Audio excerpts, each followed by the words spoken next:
Cuán hermosos son sobre los montes los pies del que anuncia la paz, del que proclama las buenas nuevas, del que anuncia la salvación, del que dice a Sión, tu Dios reina. Yahvé ha revelado su santo brazo a la vista de todas las naciones, y todos los confines de la tierra verán la salvación de nuestro Dios. Porque no saldrá apresuradamente, ni irán huyendo, porque Yahvé irá al frente de ustedes, y el Dios de Israel es el que los reunirá. He aquí que mi siervo se conducirá con sabiduría, será levantado, exaltado y muy engrandecido. Así como muchos se admirarán de él, así su apariencia será dañada más que la de cualquier hombre, y su aspecto más que el de los hijos de los hombres.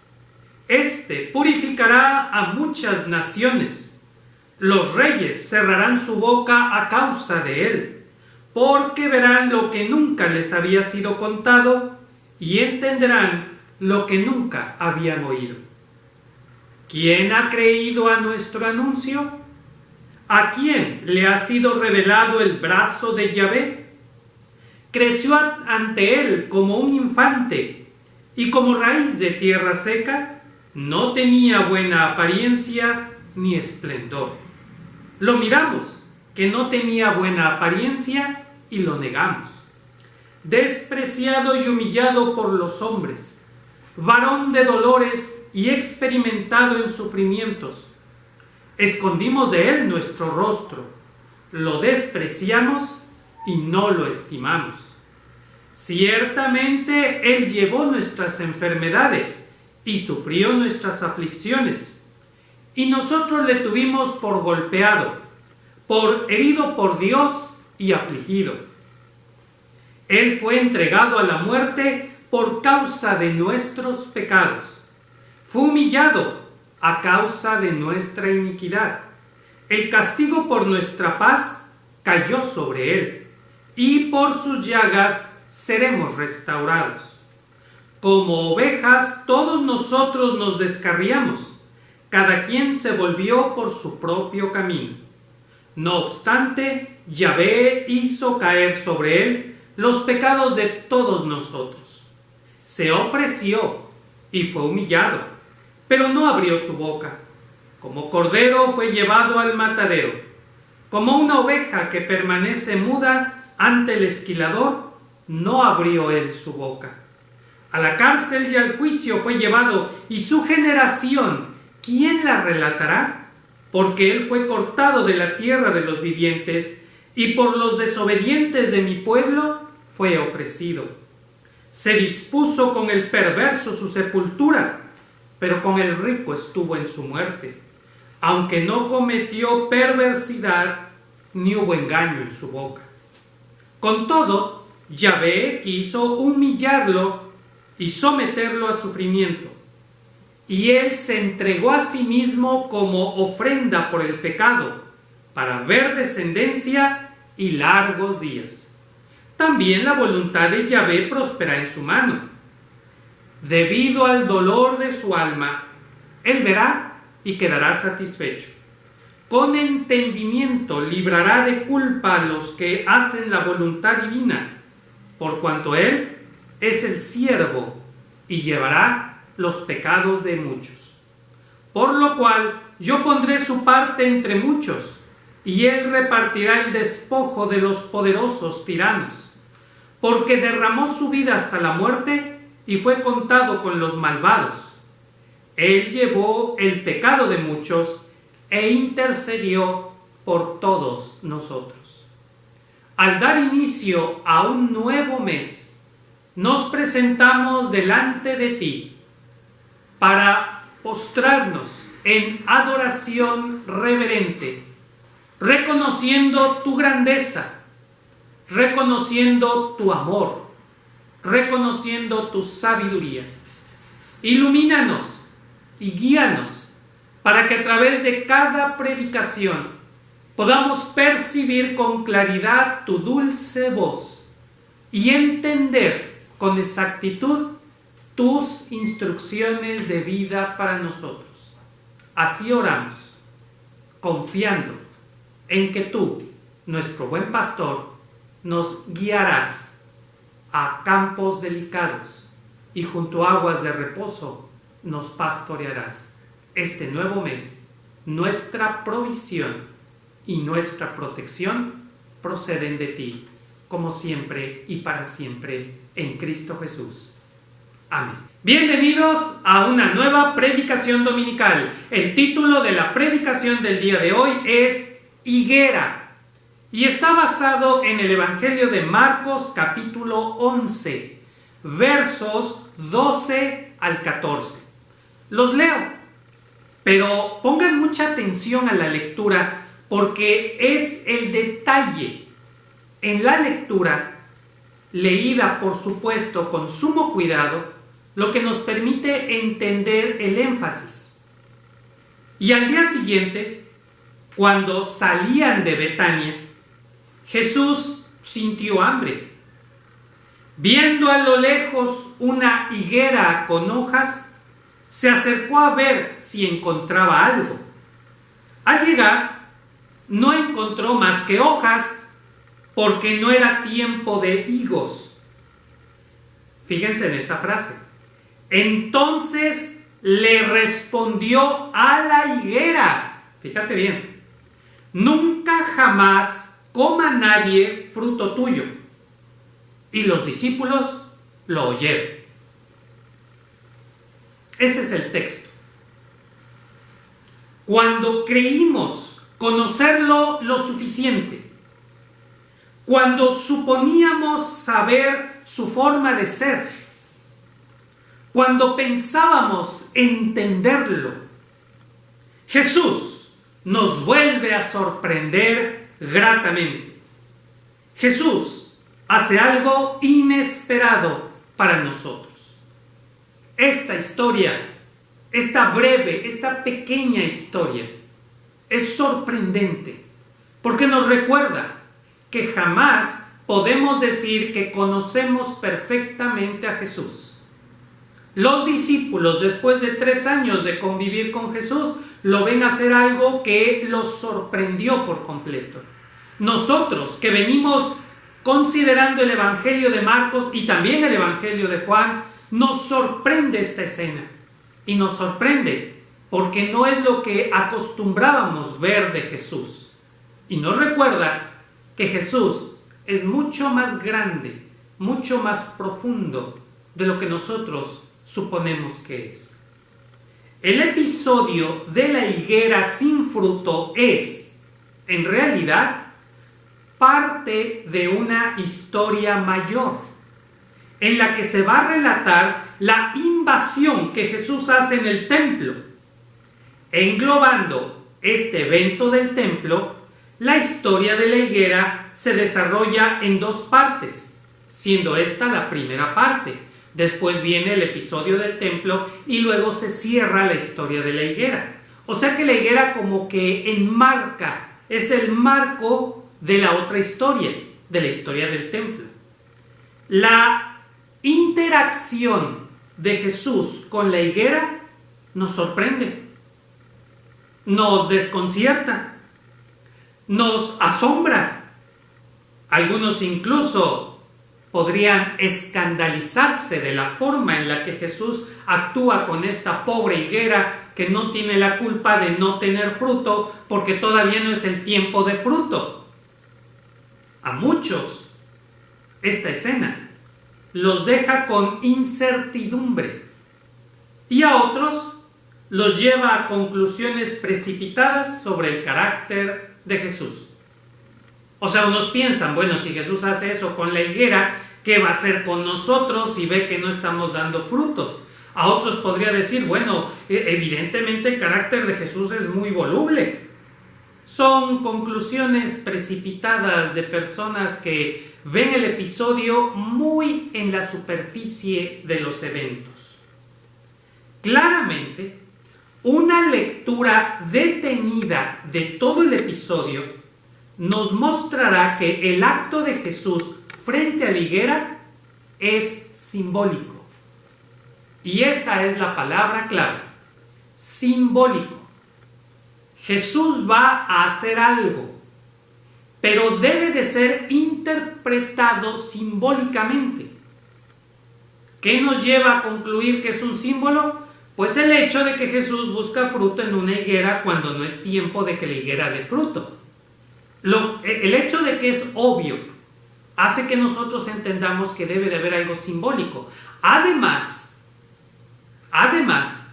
de que todo lo que Jesús hace y dice tiene un profundo significado que invita a la reflexión y que no se debe quedar solo en la superficie. Bien, es evento que realmente sucedió, o sea, sí sucedió, pero no debemos interpretarlo en la superficie como un capricho de Jesús. Debemos ver en él un símbolo, una metáfora de lo que con mayor exactitud va a hacer en el templo. O sea, ese evento aislado no se puede entender. Si se conecta con el evento del templo, que será tema de la próxima predicación, entonces cobra sentido.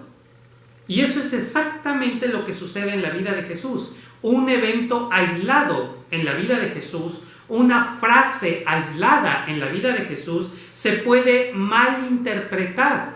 Se tiene que considerar dentro de un marco más grande. Lo mismo sucede con cualquier pasaje de la Biblia. Una frase, una palabra en la Biblia que se saca de su contexto natural, de su entorno natural, puede terminar significando algo completamente diferente y puede ser manipulable para quien por capricho está queriendo enseñar algo contrario a lo que realmente dice la Biblia. Por eso hay que ser muy cuidadosos en las lecturas de la Biblia y siempre atender a lo que está alrededor, que es lo que hacemos en Paz Divina. Bien, Jesús, juntos, el evento de la higuera y el de los mercaderes en el templo forman una sola enseñanza que deberá ser interpretada por todos y cada uno de sus discípulos, por todos en conjunto. O sea, debe ser algo que deben conversar entre ellos y cada uno porque debe ser motivo de una reflexión personal. Cuando nosotros nos reunimos o nos reuníamos y conversábamos en torno a un pasaje de la Escritura, opinábamos, preguntábamos, reflexionábamos, reíamos, pero después era necesaria la reflexión personal. Ahora a través de YouTube podemos recibir la enseñanza de la predicación, del discipulado, la lectura bíblica, podemos escuchar, podemos quizás escuchar las preguntas que hacen algunos hermanos y podemos después reflexionar en ese evento. Lo más importante es la reflexión personal. Pues bien, no solamente en aquel momento, más bien en toda época en la que debamos enfrentarnos y cuestionar a los poderes religiosos. Lo que se está cuestionando aquí es la autoridad, el poder y la presencia misma de los grupos religiosos, de la religión. ¿Ok? Y cada vez que nosotros como personas estamos frente a líderes religiosos, esta enseñanza debe de ayudarnos para poder traer claridad a nuestra mente. Vamos a ponerlo en perspectiva y me apoyo mucho en el Evangelio de Juan para poder completar esta perspectiva.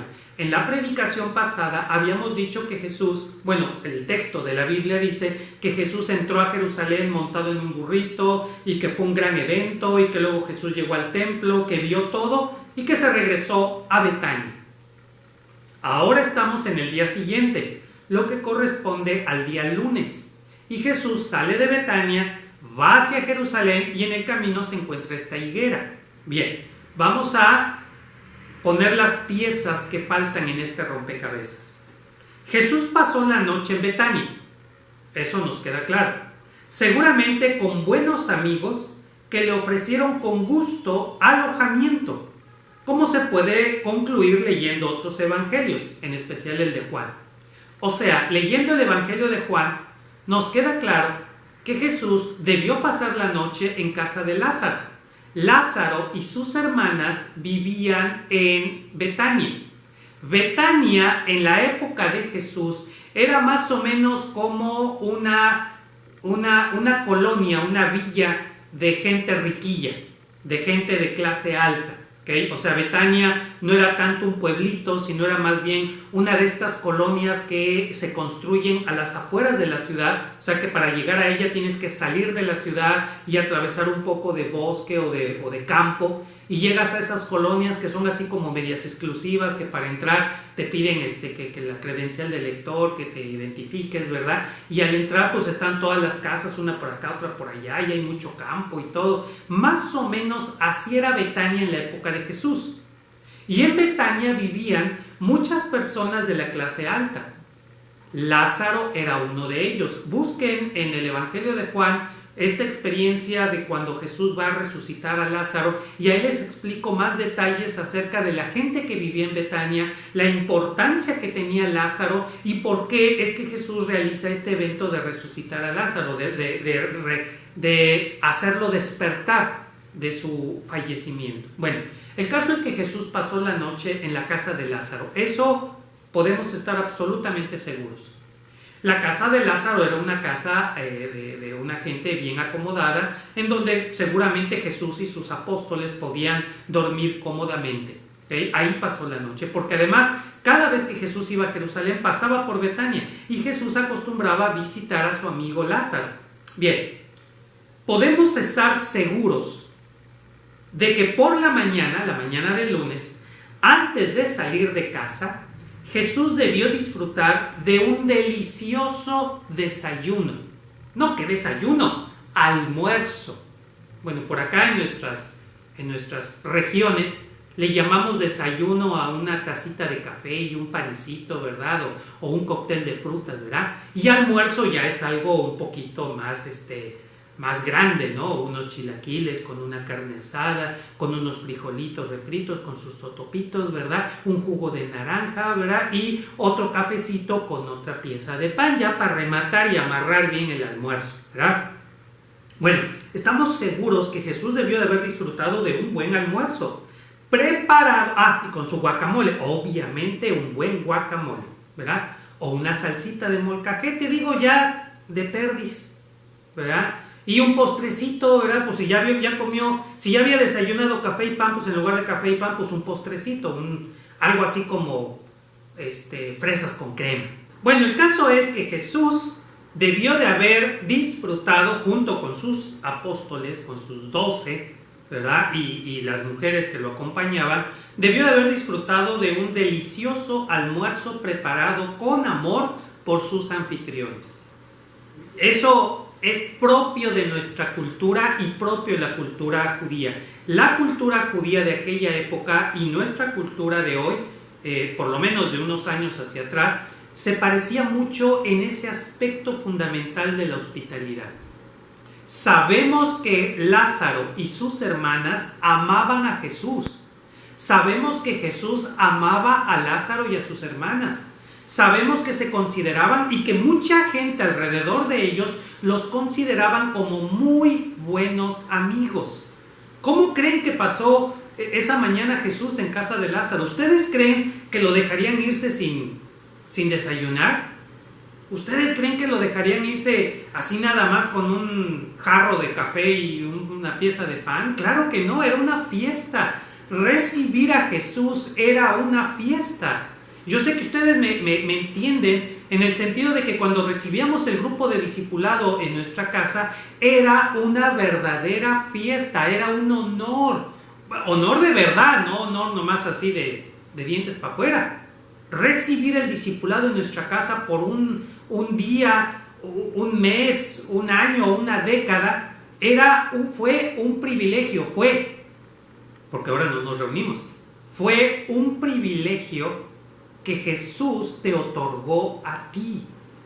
Jesús te otorgó a ti el privilegio de recibir la palabra. No nos estaba recibiendo a nosotros. No estaba recibiendo a los hermanos solamente. No estaba recibiendo solamente al pastor. Estaba recibiendo la palabra. Muchos anfitriones, muchos de ustedes, fue lo que así me lo decían. Estamos recibiendo la palabra, es cierto. Yo les decía, es cierto.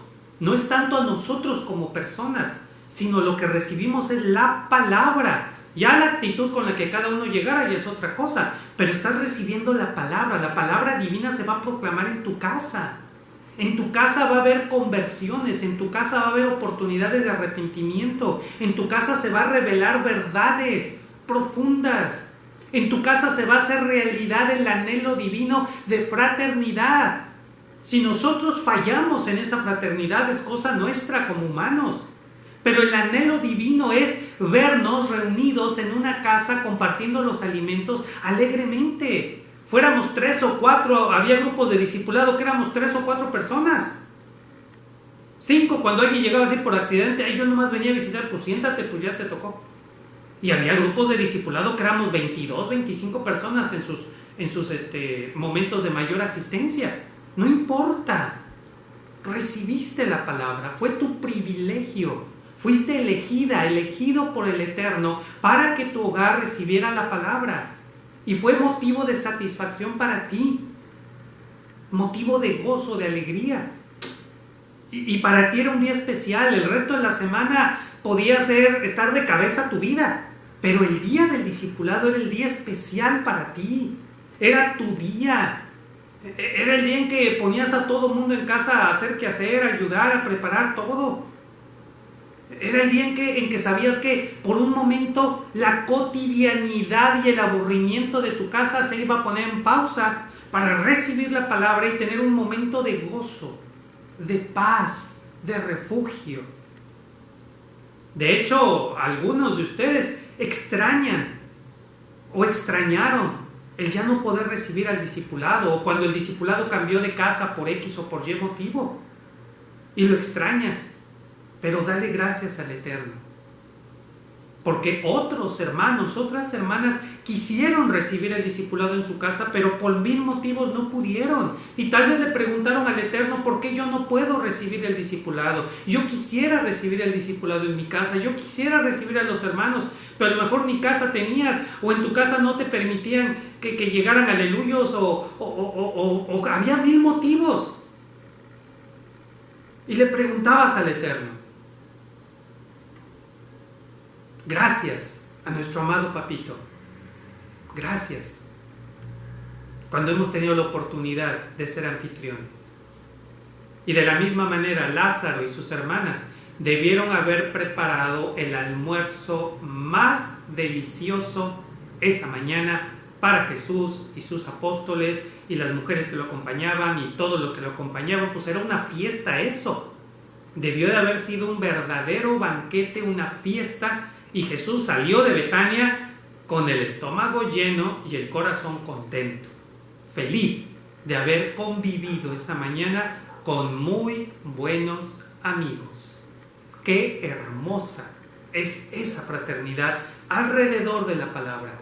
Alrededor de la palabra hemos tenido las convivencias más hermosas, más profundas, más alegres. Y cuántas veces salimos del grupo de discipulado con una sonrisa en los labios, con el alma llena, y así también con la panza llena, pero sobre todo con el alma llena, con esa alegría, ese optimismo. ¿Cuántos de nosotros no llegamos al grupo de discipulado desanimados, tristes, enojados, peleados?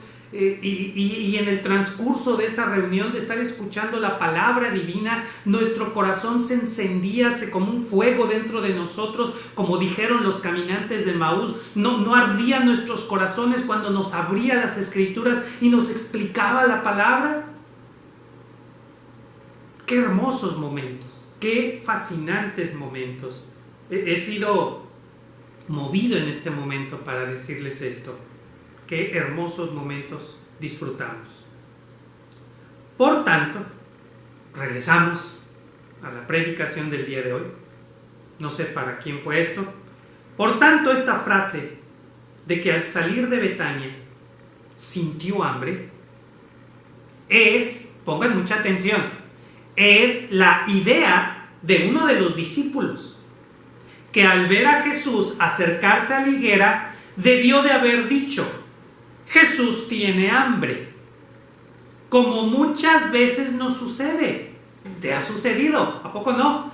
Que hacemos algo y no falta quien interpreta nuestro acto con autoridad absoluta, como si supieran aún mejor que nosotros mismos lo que hacemos. Y así se conservó en el relato. O sea, en el relato aparece escrito que Jesús se acercó a la higuera porque tenía hambre. No, Jesús no tenía hambre. Jesús no tenía hambre. Hasta fresas con crema le dieron. Bueno, eso no dice el texto de Marcos, eso yo me lo imagino, ¿verdad? Pero pues no estaría de más unas fresitas con crema, con una bolita de helado y así, cajeta alrededor, ¿verdad? Y unas cositas así, no sé qué cosas le pongan, pero pónganle lo que quieran, ¿verdad? Chispitas de chocolate, lo que sea, unas lunetas, ¿verdad? Si todavía saben lo que son las lunetas. Bueno, regresemos. Jesús no tenía hambre. Jesús no tenía hambre. Eso dice el texto, porque eso fue lo que se le ocurrió a un discípulo pensar cuando iban todos caminando por el camino y de repente Jesús se sale del camino para dirigirse a una higuera. Y entonces este discípulo dijo: Jesús tiene hambre. También a ti te pasa que tú haces algo y no falta alguien que dice: lo hizo por este motivo. ¿Y cómo sabe? ¿Cómo se atreve la gente a decir lo que tú estás haciendo sin conocerte? ¿Cómo se atreve la gente a suponer que te conocen con la suficiente autoridad como para poder decir con toda autoridad que lo que hiciste fue por esto o por otra razón? La gente habla porque tiene boca.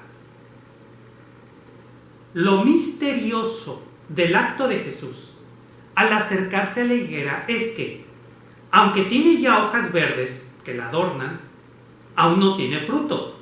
Pues, como atinadamente anota el relator de este episodio, no era el tiempo de higos.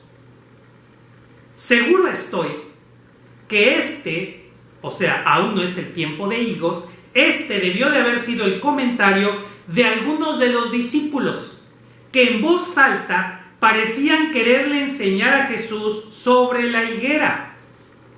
O sea, otra vez, imagínate la escena. Va caminando Jesús rodeado de sus apóstoles, discípulos, las mujeres que lo acompañan, la gente que se ha agregado en los últimos días, y ahí va toda la peregrinación caminando hacia Jerusalén, y de repente Jesús se sale del camino y se va hacia una higuera. Obviamente toda la comitiva, todo el cortejo que acompaña a Jesús se ha de ver detenido, y un discípulo que por tener boca habla, dice: es que Jesús tiene hambre. Y otro discípulo le ha de haber gritado a Jesús: Jesús, todavía no es tiempo de higos. Los listillos de siempre. Siempre hay gente que se cree tan lista, los listillos, que se atreven a opinar. O sea, nadie entiende por qué Jesús se detiene frente a una higuera. Nadie entiende, pero todos opinan. Nadie les preguntó, pero igual opinan. ¿Te ha pasado? Que a veces te quedas con ganas de decirles: ¿y a ti quién te preguntó? No lo dices por modestia, por diplomacia o por quién sabe qué. Pero ¿a poco no? Que tú estás haciendo algo y una persona dice: está haciendo esto por esto. Y otra persona dice: pues no sé por qué lo haces, y esto es así. Y te dan ganas de decirles: ¿y a ustedes quién les preguntó? ¿En serio? Claro que Jesús sabe que la higuera no tiene frutos. Ha vivido allí por 33 años. Pero es que los discípulos se quedaron en la superficialidad de los eventos. Y por eso les sorprende la actitud de Jesús frente a la higuera, que evidentemente no tiene fruto alguno. En vez de preguntarse por qué Jesús se para frente a la higuera, ellos sacaron sus conclusiones apresuradamente, superficialmente, y por eso pasan las cosas como pasan. en tu vida, en la vida de Jesús. O sea, aquí podemos nosotros vernos en esta experiencia de Jesús reflejados. A nosotros nos ha pasado. Pero Jesús, y fíjense esto, Jesús nunca dijo que tuviese hambre. En realidad no dijo nada. Ya leí todo el texto. Primero les leí todo el texto. Jesús nunca dijo nada. Solo se acercó a la higuera. Por esta razón es que el texto dice que Jesús le respondió a la higuera. O sea, Jesús nunca habló con los discípulos. Él se salió del camino, se paró frente a la higuera, como si la higuera le hubiera hablado. Qué curioso, porque aquí dice que Jesús le respondió. ¿Y qué significa responder? Significa que la higuera le hizo una pregunta o la higuera le dijo algo. Estoy siendo simbólico, es simbólico, metafórico, no quiere decir que literal no vaya a pasarles a ustedes, hermanitos, hermanitas, niñitos, niñitas. Hola, Lea, Tamara. No les vaya a pasar a ustedes como a los discípulos. Entonces la higuera le habló. No, es un símbolo. Pero vean qué interesante que Jesús le respondió a la higuera.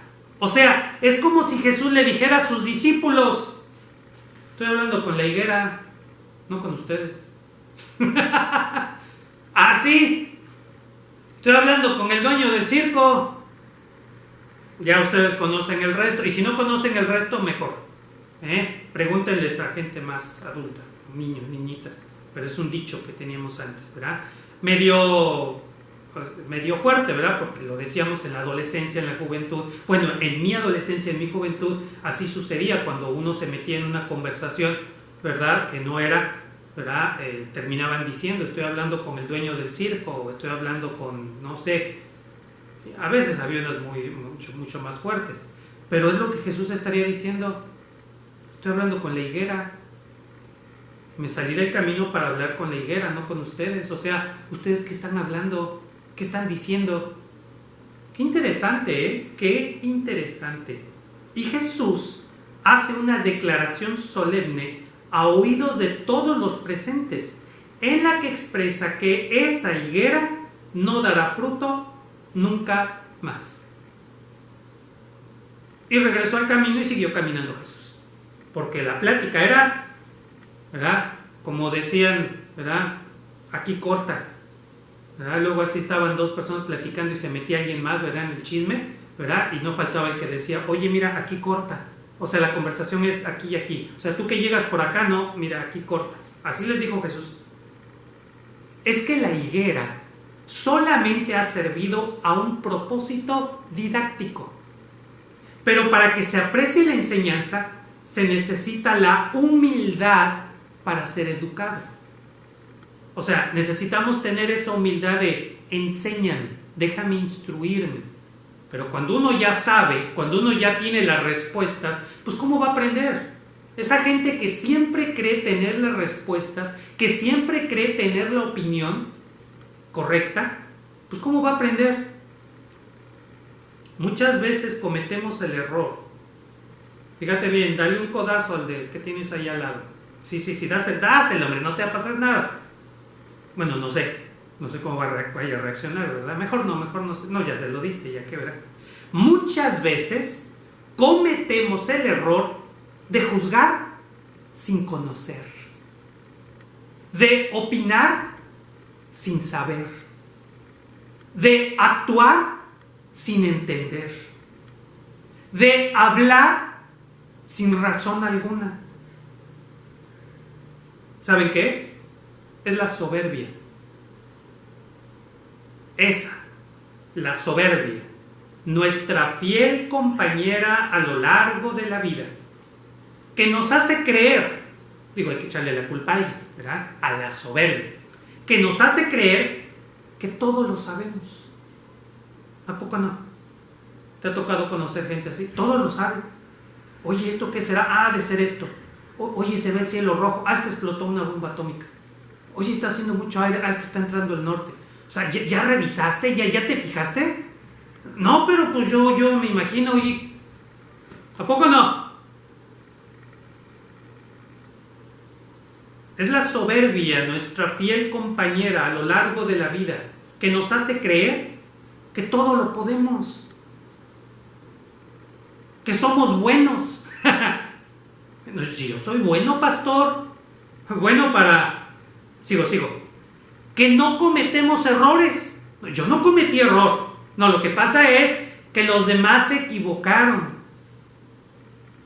Como aquel que va en su auto y prende el radio, ¿verdad? Y dicen en el radio: interrumpimos este programa para avisarles que hay un loco que va en sentido contrario en la avenida principal. Y este tipo dice: ¿uno? ¿Todos? O sea, el loco era él era el que iba en sentido contrario y cree que todos iban al revés. Bueno, esa es la soberbia. La soberbia que nos hace creer que nuestra opinión es la acertada. Las opiniones de los demás están mal, pero bueno, que las digan. Pero mi opinión es la correcta. Por eso no se enoja. Iba a decir te enojas, pero no, tú no. Por eso se enojan cuando no haces lo que les dices. Tú le pides tu opinión, tú le pides su opinión a fulanita, pero no lo haces. Y fulanita se enoja contigo, así se indigna, porque no seguiste su opinión. ¿Por qué? Porque pensó que su opinión era la correcta. Que nuestros sentimientos son los mejores, que los demás deberían escucharnos, imitarnos y consultarnos. ¿Por dónde nos ha llevado esta predicación? Comenzamos con una higuera sin frutos y mira dónde terminamos, enredados con la soberbia. Bueno, no, nosotros no. Los discípulos cometieron ese error con Jesús. O sea, el error de creer que su opinión era la correcta, de actuar sin entender, etcétera, etcétera. Los discípulos cometieron ese error con Jesús, no solamente aquí, en muchas ocasiones. Pero aquí es vívidamente ilustrado con una escena cotidiana que a ellos y a muchos de nosotros desconcierta, sobre todo por no entender las razones de Jesús y por atrevernos, y ya dije atrevernos, aunque se supone que estábamos hablando de los discípulos que acompañaban a Jesús esa mañana, pero pues vamos a meternos todos en la historia, por atrevernos a dar opinión sin conocer. O sea, con todo respeto, si no tienes la información, no opines. Si no tienes los datos, no opines.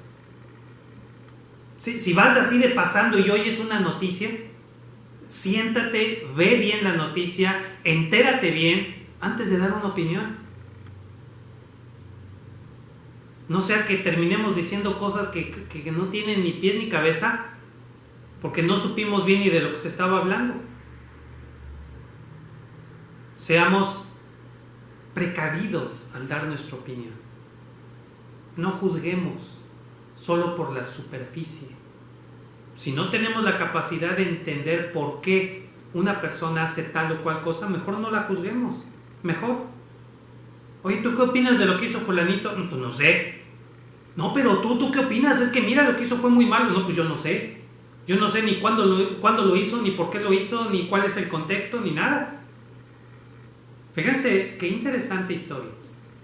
Porque seguramente para algunos de nosotros, la predicación está resultando ser exactamente lo que necesitaban escuchar. Creían que podían sentarse cómodamente en el sofá, escuchar la predicación del día de hoy, al fin que pues no va a hablar ni de soberbia, ni de esto, ni del otro, van a hablar de una higuera. Pues mira dónde nos llevó la higuera sin fruto. Más le valía a esa higuera tener fruto. Por no tener fruto, mira la regañada que nos están poniendo. O también te ayuda a entender el comportamiento de la gente. Niños, niñitas, pueden entender con más claridad por qué en el mundo de los adultos se hacen tantos chismes, pleitos, dimes y diretes. Porque hablan sin saber, porque juzgan sin conocer, porque quieren aparentar que saben. Y como quieren aparentar que saben, pues tienen que hablar, tienen que opinar, aunque no sepan ni de qué están hablando. Jesús está por expulsar a los mercaderes del templo. Me estoy adelantando a la predicación del próximo domingo, pero ustedes ya conocen la historia. Jesús está por expulsar a los mercaderes del templo y la higuera tiene todo que ver con ese evento. Por eso es que el desenlace de lo que sucede con la higuera se verá hasta después del evento en el templo, porque la higuera enmarca el templo. O sea, primero tenemos que ver lo que Jesús hace en el templo, por qué expulsa a los mercaderes, y después cuando Jesús regrese y salga de la ciudad y otra vez se encuentren con la higuera, ahí está el cierre. Ahí está el cierre de toda la historia. En la Biblia, porque bueno, no nos podemos esperar una semana sin que nos dé el pastor una explicación. Bueno, en la Biblia, la higuera, y esto es en la Biblia, si tú no has leído la Biblia a profundidad, no entiendes la conexión entre la higuera y lo que significa. ¿Ok? Hoy en día, para la gran mayoría de los que me ven, un águila parada sobre un nopal comiéndose una víbora, una serpiente, es obvio que estamos hablando de México. Es el símbolo de México. Es fácil identificarlo. Está perfectamente enraizado en nuestra cultura. Hay símbolos, hay eventos, hay cosas que quedan tan perfectamente claros para los que vivimos dentro de una cultura que con solo mencionarlo ya no hay más explicación, no hay que dar más explicación. Por supuesto, alguien ajeno a nuestra cultura pues requiere de una explicación. ¿A qué se refieren? Y le tenemos que explicar. Aquí sucede lo mismo. Aquí sucede lo mismo. En la Biblia, la higuera es símbolo de Israel como nación del pacto. Incluso se habla de una persona plantando una higuera, y cuando esta higuera crece y florece, bajo su sombra se sienta a leer la Torá.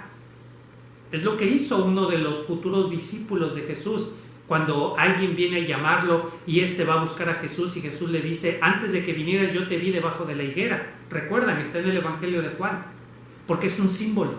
Sí, ese hombre estaba debajo de una higuera, pero es el símbolo. Leer la Torá debajo de una higuera es como estar bajo la sombra del pacto de Israel. O sea, soy un verdadero creyente. Es como en otra cultura que se envuelven con la bandera, ¿okay? Que agarran la bandera y se envuelven con ella, así como estoy protegido bajo la patria. Nosotros, al menos mi generación, no lo haríamos. Para nosotros la bandera no quiero usar la palabra sagrada, ¿verdad?, por no herir susceptibilidades, pero nosotros nunca hemos adorado la bandera como si fuera una divinidad. Ahí se equivocan algunas religiones al no querer saludar a la bandera, que porque están haciendo un ritual. No es un ritual. Ningún niño en la primaria entendía que los honores a la bandera el día lunes era un ritual. Nadie. Ya las nuevas generaciones están en otro canal. Pero tenemos ese lugar. Bueno, para Israel la higuera era el símbolo de la nación, del pueblo de Israel en pacto con Yahvé. Bueno, esta higuera nunca dio fruto. O sea, Israel no dio el fruto que el pacto esperaba. ¿Y cuál es el fruto? La comunión con Yahvé. Lo va a decir Jesús en la próxima escena, en la próxima predicación, iba a decir en el próximo episodio. Este símbolo enmarca perfectamente a la higuera. La higuera es el símbolo del pueblo de Israel en relación con Yahvé, y el fruto es la comunión de amor con Dios. Nunca lo dieron. Por eso es que Jesús va a actuar. Y también simbólicamente en el templo, como con la higuera, va a actuar con simbolismo. Así la higuera es como el templo para Jesús. La higuera representa al templo de Jerusalén. El templo de Jerusalén representa a los líderes religiosos. Los líderes religiosos le han estado preguntando de una o de otra manera a Jesús: ¿a qué has venido? Y la respuesta de Jesús es a buscar fruto. Y como no hay fruto, pues ya nunca darás fruto. Claramente Jesús está diciendo que el pueblo de Israel dejará de ser el pueblo de Dios, el pueblo del Eterno. Ahora, todos los creyentes en Cristo, de todos los pueblos y culturas, son el verdadero pueblo del Eterno. Lee la carta a los Gálatas, Pablo lo explica con toda claridad. Los verdaderos hijos de Abraham no son los que tienen una genealogía, una descendencia con respecto a Abraham. No es de sangre, no se transmite de sangre, es por la fe, por la confianza en Yahvé. Toda persona que tiene confianza en Yahvé es el verdadero pueblo de Dios. Con esto, Jesús está diciendo que no es el ritual de la religión lo que nos permitirá tener comunión con Yahvé. ¿Por qué? Porque la religión, no solo el templo de Jerusalén, no solamente la religión de los saduceos, sino todas las religiones no dan fruto. ¿Cuál es el fruto? Tener comunión con el Eterno. Si en tu congregación la enseñanza de tu líder, de tu pastor, está contribuyendo a mejorar nuestra conversación con el Eterno, a confiar en Jesús como sus ovejas amadas, entonces están dando fruto. Así de simple. No lo quiero enredar más. Una congregación da fruto cuando ayuda a los miembros, a los que asisten a esa congregación, a tener una conversación con el Eterno, a confiar en el Eterno, a considerarse hijos amados, a refugiarse bajo las alas del Eterno. Pero si no, entonces el mismo destino que le espera a la higuera y el templo, le esperará a esa religión. El mismo. Así es Jesús. Así es Jesús. Actúa enigmáticamente. Educa en sus acciones y palabras, volviendo lo ordinario en símbolo de realidades espirituales profundas que demandan nuestra atención. Ponga atención. Que demandan nuestra reflexión. Reflexión en las predicaciones. Que demandan nuestra paciencia y nuestra prudencia. Termino con esto. Cuando nos parece que Jesús actúa extrañamente, hay que detenerse a meditar para entenderlo. Uy, qué raro lo que está pasando, qué raro que Jesús nos esté dando estas instrucciones, qué raro que Dios nos esté llevando por este camino, qué raro lo que está pasando en mi vida. Detente a reflexionar, a entender, a ir más a fondo. Oye, esta predicación no la entendí, pues vuélvela a poner otra vez. Date cuenta que hay predicaciones que demandan de una reflexión profunda y no solamente de escucharlo así. Ya la escuché, mientras hacía otras cosas ya la escuché. No. Entiéndela, entiende esas verdades profundas. Lo que Jesús hace y lo que Jesús nos enseña tiene un propósito. Es responsabilidad nuestra en fraternidad entender antes de opinar. Es nuestra obligación entender antes de opinar.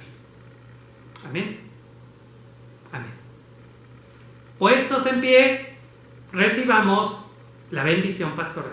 Que el eterno Shaddai, rodeado de querubines, que son los seres de mayor ternura en el cosmos, te hable con el suave murmullo de su voz, para que al escucharlo percibir puedas las tiernas miradas de esos querubines, mientras conversas amenamente y en paz bajo la sombra protectora de sus alas. Y refugiados en ese paradisíaco oasis, tú y todos nosotros escuchar logremos, para vida en plenitud, las instrucciones divinas. Y acompañados de esos tiernos querubines, el rostro del Todopoderoso contemplar podamos. En Jesús, nuestro buen pastor. Amén. Amado Señor Jesús, frenamos nuestra lengua para ya no opinar tanto de lo que no sabemos y entendemos. Permítenos ser más reflexivos, entender a profundidad lo que tú estás tratando de decirnos a través de los eventos que nos rodean y a través de la predicación que siempre está para nosotros. Permítenos atender con más detalle y a profundidad cada predicación, evaluar con esa enseñanza lo que sucede a nuestro alrededor y no opinar hasta entender. Permítenos así avanzar hacia este nuevo mes con optimismo, confiando en tu protección, no dejándonos llevar por miedo o por incertidumbre, sino confiadamente en Cristo Jesús. Amén. Shaddai nos cuida con ternura.